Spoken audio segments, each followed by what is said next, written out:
মধ্যপ্রাচ্য কূটনীতিতে এখন সবচেয়ে বড় সংকট হলেন বেনিয়ামিন নেতানিয়াহু। ইসরায়েলের এই নেতাকে সামলানো কঠিন, কারণ তার হারানোর কিছু নেই, অথচ তার নিয়ন্ত্রণে রয়েছে এক শক্তিশালী সেনাবাহিনী।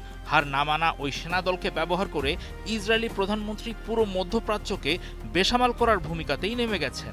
সম্প্রতি মার্কিন যুক্তরাষ্ট্র আর ইরানের মধ্যে একটি অন্তর্বর্তী সমঝোতা স্মারক স্বাক্ষর হয়েছে, কিন্তু ইসরায়েল ওই সমঝোতার অংশ ছিল না। নেতানিয়াহু স্পষ্ট জানিয়ে দিয়েছেন তিনি ওই চুক্তির শর্ত মানতে বাধ্য নন। ইসরায়েলি প্রতিরক্ষামন্ত্রী ইসরায়েল কাটসও ঘোষণা করেছেন ইসরায়েলি প্রতিরক্ষা বাহিনী কোনো নির্দিষ্ট সময়সীমা ছাড়াই লেবানন, সিরিয়া ও গাজায় অবস্থান করবে।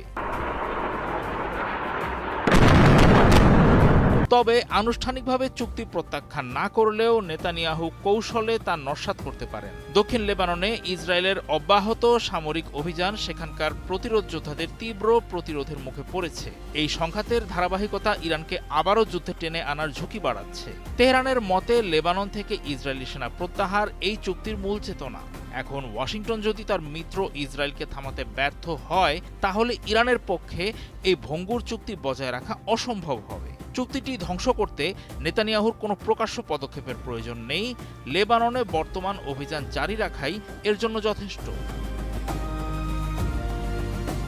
নেতানিয়াহুর এই একগুঁয়েমি মূলত দেশের মাটিতে তার রাজনৈতিক দুর্বলতা থেকেই জন্ম নিয়েছে। তিনি মার্কিন যুক্তরাষ্ট্রের সহায়তায় ইরানের সরকার পরিবর্তন বা পারমাণবিক অবকাঠামো ধ্বংসের মতো বড় লক্ষ্যগুলো অর্জন করতে পারেননি। উল্টো এই সংঘাত বিশ্ববাজারে জ্বালানি তেলের দাম ও মূল্যস্ফীতি বাড়িয়েছে।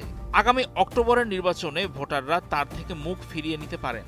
শুধু তাই নয়, তার বিরুদ্ধে দুর্নীতির মামলাও চলমান। তার জোট সরকার টিকে আছে উগ্রপন্থীদের সমর্থনে এবং বিরোধী দলীয় নেতা ইয়ার লাপিদও সরকারের চরম ব্যর্থতার সমালোচনা করেছেন।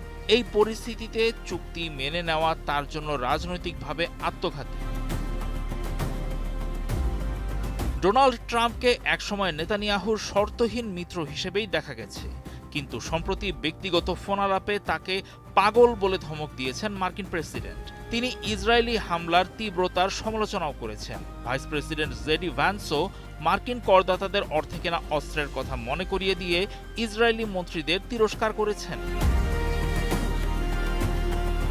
মার্কিন অভ্যন্তরীণ রাজনৈতিক কাঠামোর কারণেই ইসরায়েলি নেতারা অনন্য স্বাধীনতা পান। মার্কিন শীর্ষদাতা এবং সিনেটের ইসরায়েলপন্থী অংশ এখনও নেতানিয়াহুকে সমর্থন দিচ্ছে। কূটনীতির ভাষায় নেতানিয়াহু এখন এক স্পয়লার বা চুক্তি বিনষ্টকারী। তিনি যুক্তরাষ্ট্রের কূটনৈতিক সময়সীমার চেয়ে নিজের রাজনৈতিক অস্তিত্ব ও সামরিক উদ্দেশ্যকেই প্রাধান্য দিচ্ছেন। কোনো সংকটে তার মতো মূল পক্ষকে চুক্তির বাইরে রেখে দীর্ঘমেয়াদী শান্তি আনা অসম্ভব।